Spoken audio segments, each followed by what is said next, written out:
अस्सलाम वालेकुम मोहतरम नाजरीन, बेशक अल्लाह रब्बुल इज़्ज़त की ज़ात बहुत कादिर करीम है। आज इसराइल में जो आग की सूरत में अजाब नाजिल हुआ है, बेशक ये हमारे मजलूम मुसलमान बहन भाइयों और बच्चों की बदुआओं का असर है। ये आग किस इलाके में लगी, बैतुल मुक़द्दस आग से कितना दूर है और कितने हजार एकड़ रकबा जलकर राख हो गया है, ये सब जानते हैं आज की हम इस वीडियो में। इसलिए वीडियो को आखिर तक ज़रूर देखें और देखें किस तरह यहूदियों पर अल्लाह का अजाब नाजिल हुआ। तो चलिए वीडियो का आगाज़ करते हैं। नाज़रीन, ये वही बदबूदार यहूदी लोग हैं जिन्होंने फ़लस्तीन के मुसलमानों को बेदर्दी से कत्ल किया और आज दिन तक करते जा रहे हैं। मेरी ज़ात का और तमाम उम्मत मुस्लिमा का ये अकीदा है कि इन पर अल्लाह ताला का अजाब नाजिल हुआ है। ये जो आग आज लगी है, ये तमाम इलाका फ़लस्तीनी मुसलमानों का घर हुआ करता था, जिसे जाफा के नाम से पुकारा जाता था। मगर 19वीं सदी में जब नापाक यहूदी यहाँ आए और इन्होंने चालाकी से इस जगह पर कब्जा करना शुरू कर दिया। इनकी तरीक़ा वारदात ये हुआ करती थी कि फ़लस्तीनी मुसलमानों से ज़मीन दुगनी तिगनी कीमत पर ख़रीदते और आबाद हो जाते। आहिस्ता आहिस्ता अपनी तादाद बढ़ाते जाते और मुसलमानों को निकालते जाते। यूं ये सारा इलाका इनके कब्ज़े में आ गया। आज ये शहर तिल अबीब के नाम से दुनिया में मशहूर व मारूफ है। नाज़रीन, ये जो आग वाला अजाब इन पर नाजिल हुआ है, ये भी इसी शहर में और इस शहर के साथ मौजूद जंगलात में नाजिल हुआ है। आलमी मीडिया के मुताबिक 2000 एकड़ से ज़ायद का रकबा शहर का जलकर राख हो गया है, जिसमें घर, school, colleges, hospital, cinema hall, ये सब कुछ शामिल है जो जलकर तबाह हो गए हैं। हजारों फैमिलीज इस जगह को छोड़कर भाग गई हैं। मजे की बात यह है कि आग हर मिनट बढ़ती जा रही है।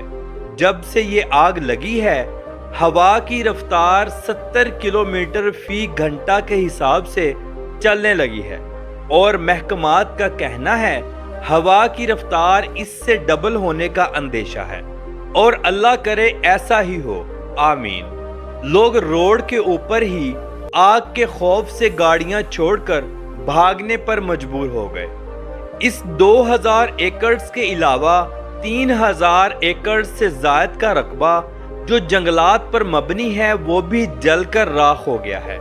ये इसराइल का ज़रखेज़ तरीन इलाका है, जहाँ फसलें भी काश्त की जाती हैं और जंगलात भी हैं। ये जंगलात सनोबर की लकड़ी से माला माल थे। जब यहूदी यहाँ आए थे तो इस पूरे इलाके में जैतून के कुदरती दरख्त मौजूद थे, जो कब्जे के बाद यहूदियों ने काट कर सनोबर के दरख्त लगा दिए थे, जो अल्हम्दुलिल्लाह आज इनकी बर्बादी का सबब बने हैं। ये वही इलाका है जहां दाऊद अलैहिस्सलाम ने भी जंग लड़ी थी। नाज़रीन, ये इलाका मुकम्मल आग की लपेट में है। ऊपर से गर्मी की इंतहा और ये इलाका वैसे भी बहुत गर्म होता है। इस जंगली इलाके को यहूदी पहाड़ी का नाम दिया जाता है। पूरे इसराइल में एमरजेंसी नाफिज है। आग बुझाने वाली कंपनियां बेबस नजर आती हैं। ये आग भी बिल्कुल लॉस एंजल्स की आग जैसी है, जो संभालने से भी नहीं संभल रही। इसराइल ने दुनिया के मुख्तलिफ मुमालिक, खास तौर पर अमेरिका और यूरोप से मदद की अपील की है। तमाम इसराइली हुक्मरान खौफ के मारे परेशान हैं। तमाम बेघर लोगों के लिए कैंप बनाए गए हैं, जहां फ्री खाना और मेडिकल की सहूलत फराहम की गई है। इस आग की वजह से इसराइल के 6 इलाके जलकर राख हो गए हैं और आग आगे बढ़ती जा रही है। नाजरीन, जिस जगह ये आग लगी है, यहाँ से बैतुल मुक़द्दस यरूशलेम का फासला 66 किलोमीटर का है और ये फासला लोग एक हाईवे के जरिए तय करते हैं। इसी हाईवे के ऊपर लोग अपनी गाड़ियां छोड़कर بھاگ رہے ہیں، جو کہ آپ کو اس ٹائم سکرین پر نظر آ رہی ہیں۔ ناظرین، اس بات کو تسلیم کرنا پڑے گا کہ تمام مسلم ممالک فلسطینی مسلمانوں کو صرف مرتا ہوا دیکھ رہے تھے، سوائے ایران اور یمن کے، مگر میرے رب نے یہ گوارا نہ کیا اور عذاب نازل کر دیا۔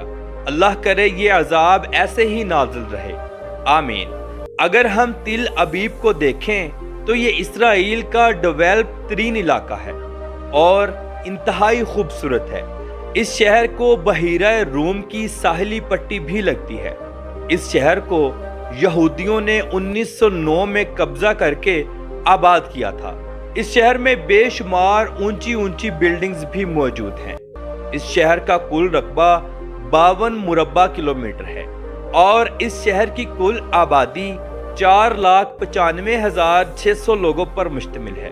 یہ اسرائیل کا دوسرا سب سے زیادہ آبادی والا شہر ہے۔ یہ شہر انتہائی جدید ہے۔ پورے شہر کو ڈیفنس سسٹم سے محفوظ کیا گیا ہے، یعنی پورے شہر میں بنکرز بنائے گئے ہیں جو کہ زیر زمین ہیں۔ کسی بھی ہنگامی صورت میں لوگ زیر زمین بنکرز میں داخل ہو جاتے ہیں جو کہ پورے شہر میں ہیں۔ بے شک اسرائیل جنگ کھیل رہا ہے، مگر یہ شہر مکمل محفوظ ہے۔ یہاں یہودی نارمل زندگی گزارتے ہیں، لوگ کالجز، یونیورسٹیز بھی جاتے ہیں اور کاروبار بھی کرتے ہیں۔ پاکستان سے آپ ڈائریکٹ اسرائیل نہیں جا سکتے، آپ کو لبنان یا جورڈن کا ویزا لینا ہوگا، پھر آپ وہاں سے فلسطین بھی آ سکتے ہیں اور اسرائیل بھی جا سکتے ہیں۔ ناظرین، میری یہ دعا ہے کہ اسرائیل تباہ و برباد ہو جائے اور مسلمانوں کو فتح ہو، آمین ثم آمین۔ اگر ہم تھوڑی سی نظر اپنے اسرائیل کے علاقے غزہ پر ڈالیں تو دل خون کے آنسو روتا ہے۔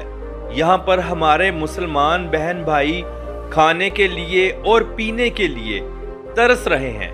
گرمی کی انتہا ہے، لیکن ہمارے مسلمان بہن بھائیوں کے سر کے اوپر چھت تک نہیں ہے۔ پورا غزہ ملبے کا ڈھیر بن چکا ہے۔ روزانہ کی بنیاد پر شہید مسلمانوں کی لاشیں اٹھائی جا رہی ہیں۔ اب تو اسرائیل نے بیت المقدس اور مسجد اقصی پر بھی قبضہ کر لیا ہے۔ فلسطین کے مسلمانوں کے لیے تمام امدادی راستوں کو بھی اسرائیل نے تباہ و برباد کر دیا ہے، تاکہ یہ لوگ بھوک اور پیاس کی وجہ سے تڑپ تڑپ کر مریں۔ ناظرین، یہ دنیا کے 57 اسلامک ممالک میں سے 55 اسلامک ممالک کے لیے سوالیہ نشان ہے اور انتہائی شرمندگی کا باعث ہے کہ انہوں نے فلسطینی مسلمانوں کے لیے بالکل بھی سٹینڈ نہیں لیا۔ آج یہ لوگ کسی بھی مسلمان ملک کی طرف نہیں دیکھ رہے، بلکہ اللہ رب العزت کی ذات کے کسی معجزے کا انتظار کر رہے ہیں یا اپنی موت کا انتظار کر رہے ہیں۔ اللہ رب العزت کی ذات ان سب تمام مسلمان بہن بھائیوں کو اپنے حفظ و ایمان میں رکھے، آمین ثم آمین۔ ناظرین، تو یہ تھی آج کی ہماری اسرائیل کی بربادی کے اوپر ایک چھوٹی سی ویڈیو۔ امید کرتا ہوں کہ آپ کو یہ ضرور پسند آئی ہوگی اور آپ ضرور دعا کریں گے کہ اللہ کا عذاب اسی طرح اسرائیل پر نازل رہے۔